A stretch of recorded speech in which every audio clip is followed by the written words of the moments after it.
ایک تیسرا طبقہ کہتا ہے کہ یا رب ایسے لوگ بھی ہیں دنیا کے اندر جو آپ کو مانتے بھی نہیں ہیں،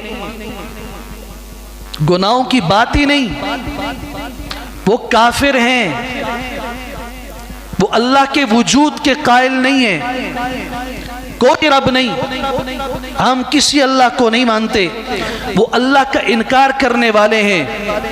اس سے بڑھ کر طبقہ مشرک ہیں، اللہ کی ذات کے ساتھ شریک کرنے والے ہیں۔ ان کا کیا ہوگا؟ شاید ان کے لیے اللہ کی رحمت کا دروازہ بند ہو۔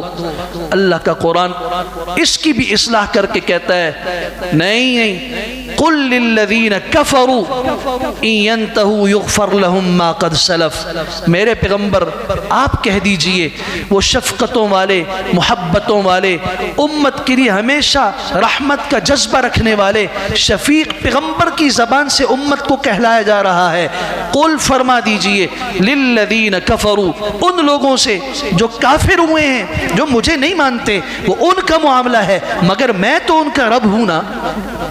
باپ ہوتا ہے، کبھی بیٹا کہتا ہے میں آپ کو باپ نہیں مانتا، وہ نہیں مانتا، اس کے کہنے سے کوئی فرق نہیں پڑے گا۔ جو اللہ نے باپ بنا دیا وہ باپ ہے۔